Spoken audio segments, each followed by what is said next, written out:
Right. I'm just gonna do my hair because gotta look good for the camera. Will do. Right, let's get this party started, brohan.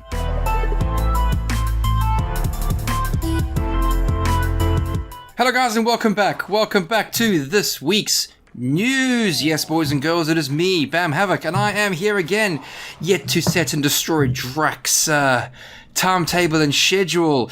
So, as we all know, the past week, Drack has had off. He's been on vacation to Tahiti. He had a great time. He's back, and we put him straight to work, and he's joining me right here today. Drack, say hi. I suppose this is where I say Tahiti is a wonderful place.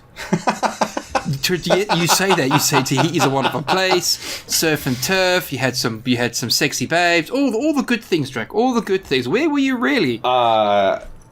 Just at work and at home. I'm actually kind of disappointed because if I was supposed to go to Tahiti, the plane tickets didn't make it to me, and now I'm really disappointed. Fun times, bro. Fun times. Anyway, guys, as we said, this is our Monday news segment. Drack has done all the research for this because he has been chomping at the bit to set me straight. So, Drack, what have you got on today's news? I wouldn't say I did all the research, but yeah.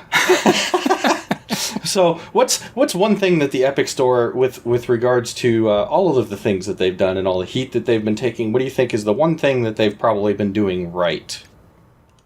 Not allowing shit games onto their system. That is a good guess, yeah. And that's what I'm saying. Yep. Well, that is one good guess. I would say the fact that they're offering free games every 2 weeks. What? Is BAM installing the Epic Launcher? Wait a minute, hang on. Is this Epic Launcher free, is it? Or is it subscription based? For anyone who doesn't know, like BAM, apparently, Epic. No, clearly not. The Epic Store gives away a free game every 2 weeks. So in the past, they've given away games like Subnautica, which was one I took advantage of. Yeah, it was free for 2 weeks. No. Yep. Oh, dude, that game's excellent. Yeah, it was a lot of fun to play through. I didn't play through the entire thing. I was just wanting to check it out because I know that's more of the G-Man's game, but. Yeah, it was definitely Well, no, but still, it was cool to kind of explore through there. But so every 2 weeks they have a new game that they give away, and in this case, the game that they're giving away is something called Oxenfree, and it's this one's a really interesting kind of dark supernatural thriller is what they've called it. So it's about this group of friends, and they're I believe that they're on an island, and it's a heavily story based game. So you get some different dialogue options as you encounter different things. It's definitely got a creepy, I want to say almost a Stranger Things vibe to it. It's a side-scrolling kind of walking game, but go check it out. I mean, like I said, I know Epic Store has gotten a lot of flack for a lot of the things, between the exclusives and some of the other privacy issues. But if those things either don't bother you or you can deal with it, hey, it's a free game, and you can't complain about free. So worst case scenario, you lose a little bit of time. So tell me something about this, mate. Is the Epic Store a free, or is it subscription based? So the store itself, just like many of the game launchers you can get with regards to Origin and Uplay and Steam, the launcher itself is free. You download it, you install it, and you can purchase games through their store. And they have a roadmap that we recently talked about on one of our episodes back where they're going to be adding a bunch of features. Like I said, they have had some negative press with regards to the way that they're handling exclusives, but and how it's breaking up the PC market. But the thing is, they're still making a ton of money. People are still buying games. And by nature, us gamers, we're impatient. So I know a lot of people will say they might boycott something until it comes to Steam, and some people may, but in general, I think gamers are going out and buying things like Metro that are exclusively on Steam for a year because they really want to play the game. They don't want to wait. Yeah.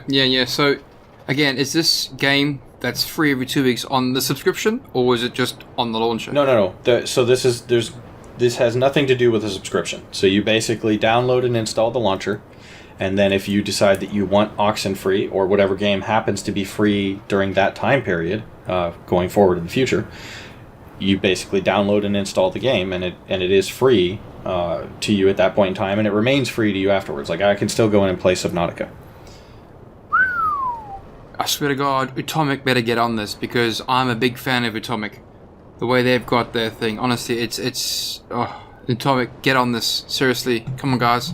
Come on, Atomic, get on this. Get on this. Well, you say that, but Atomic is a subscription-based service, which you pay a monthly fee and you have access to all of their games. So, So I mean, you're paying a monthly service to get access in Atomic to a whole bunch more games than you would get for free, say through the Epic Store. Aye, but if Atomic gave one free game away every month, that's yours to keep.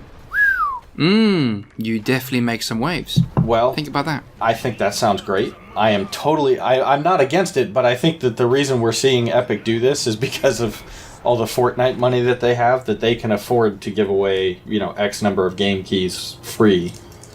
Because I'm sure, or at least I'd like to believe that the developers, even though we get the game for free, I'd like to believe that the developers are actually, pocketing some cash from the sale of these games. Okay, fair enough. Let's move on. We've talked too much about this because we both enjoy some free games, and particularly when it comes to a game like this. So, move on, Drac. Gravekeeper. Yes, Gravekeeper is now available on Steam, and normally it's $9.99, but it's on sale till this Friday for $7.99. Bulldog Games, yeah? Yeah. I would say Balder, but okay. Well, come on. I'm trying to get the ball jokes in here because this game reminds me of Baldur's Gate. Yeah, it just does. Well, it does. It's yeah. I guess I want to say I can see maybe just looking at the pictures alone how you might think some of the environment stuff looks like that. My only disappointment with this game is that it's single player because I'd love to play this thing co-op. Oh, yeah. Yeah, I know. It looks like a fun game. So it's a top-down game, and you're running around with this little guy, and basically you got enemies coming at you from all sides. In a way, it kind of reminded me of like an upgraded Gauntlet, which I know that there has been a remake, some remakes of Gauntlet like done recently, but the old school Gauntlet game, but in a more like isometric 3D way. This is the game. What hit me about it was the name title. It's not Baldur's Gate, it's Baldur Games, right? And the view is similar, but it's more sort of cartoony, which is kind of a nice sort of setting in this sort of knights and swords and skeletons, and yeah, I like it. It's a cute game. And the reason why we didn't feature this into upcoming games, because obviously upcoming games was in April, and this game just didn't make it. So we're mentioning it now. It just came out on the 29th, so it did. So we're mentioning it now because it looks really good. But you're right. I think co-op would make it more awesome, and then I could run around like in Baldur's Gate with my wingman and crush hordes of enemies. Well, and from a game that just released, and then you guys were talking about Borderlands 3 a little bit on Friday, from what I understand, we got another tease. Borderlands was teasing pretty heavily up to PAX that they were going to have an announcement there. If anyone out there has played the post-apocalyptic survival horror game set in Chernobyl called Stalker, this was one that came out a number of years ago. I believe had a pretty good following to it, but they are or have been working on Stalker number 2. I'm glad this game exists, right? Because there is a market for these sort of post-apocalyptic games, but not my scene. Honestly, not my scene. Honestly, it really isn't. So I'm glad the game's there. I'm glad they're making the Stalker 2. I just never played the first one, and I'm not going to be the one to play the second one either. So unless, I don't know, someone buys it for me, I won't play it. So yeah. What's funny is I was really interested in Stalker when they were first coming out with info on it, and I cannot remember what happened. There was something with regards to the game. I don't know if it was if the open world part of it was all PvP. I can't remember exactly what it was, but there was either a feature that was existing in the game or missing from the game that really turned me off of the first one. So I didn't actually spend any time playing the first one. Right, guys. Now moving on from one post-apocalyptic game to another. Yes, call me hypocrite all you like, but you can't get enough of Doom. Doom is the original FPS. It is the grandfather, granddaddy, grand everything. Straight up Doom clone, and it looks like a lot of fun. Prodeus is on Kickstarter. Honestly, straight up Doom clone. And who doesn't want to play some Doom? Best part about this, you can actually look up. You can actually look up? Yeah, no, looking at the video for this does look pretty cool. So, like Bam said, are you a fan of the old school like Doom games? Because the graphics aren't what you would expect from the like brand new Doom games that are out there. Not that it necessarily needs to be that, but they're currently, let's see, as of today, they've got 22 days left to go, and they're more than halfway to their goal. So check them out on Kickstarter, Prodeus, Prodeus. And if a Doom clone is something that's up your alley, man, I'm sure you'll enjoy this one. Okay, look, let's break it down. Calling it a Doom clone doesn't necessarily encapsulate all this game is. It's full-on HD gorgeousness. Yes, it's set in an older style of video game, i.e. Doom, right? But it's not taking anything away from it. This game looks good. It looks really good. So, if you want to get back to the roots of FPS, the raw excitement of just shooting shit. Well, yeah, it's the fast-paced run and gun. Dude, oh man, seriously, this game looks like my type of game. And yes, it's set in the post-apocalyptic sort of zombie world. I think I haven't really... Yeah, I kicked myself, but this is my sort of just run and gun. But blow up stuff, bro. Yeah, but the other thing that's cool about this, if you look at their page too, so they're offering a bunch of different resolution options, so you can turn the resolution down and make it more pixelated, more like the old school game, or you can bump it all the way up and make it look, kind of pretty fantastic. So it's kind of neat that they're doing that too, because you can kind of hit the old school gaming crowd who loves to play remakes and 8-bit remasters and stuff. Well, I wouldn't go as far as 8-bit, but yeah. So, and it looks like they want to include a level editor as well. So, I mean, there's a lot of possibilities with this thing here. So, definitely go check out Prodeus on Kickstarter. Community support and mod support is something that Doom had from the day one, and these guys are doing the same thing. They're basically copying. I hate to say that word because this isn't Doom. It's Doom-like, but again, just saying those words doesn't really give this game the credit it deserves. It looks fantastic, and I might go spend $50 on this game because it looks worth it. I'd spend $50 on this game. And me spending money on a video game is quite unique. Well, you'd spend money on a video game, but would you spend money on Hologram Tech? Yeah, what now? Hologram Tech. Hologram Tech. Yeah. Okay, is that a thing? Well, we'll put this in the Rumorville category. So apparently, there's a belief out there right now, thanks to Tech Radar, an article I was reading. They believe that Nvidia is developing its own smart home device with hologram technology.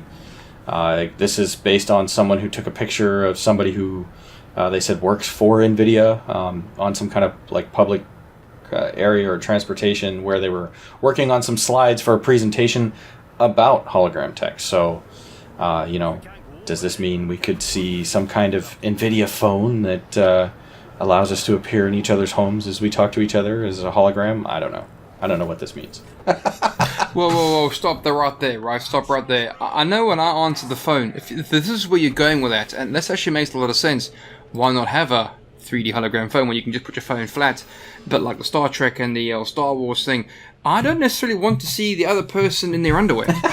And I sure as hell don't want the other to see me in my underwear, lying down, standing up, or in the bloody shower, because guess what? I do answer my phone in the shower.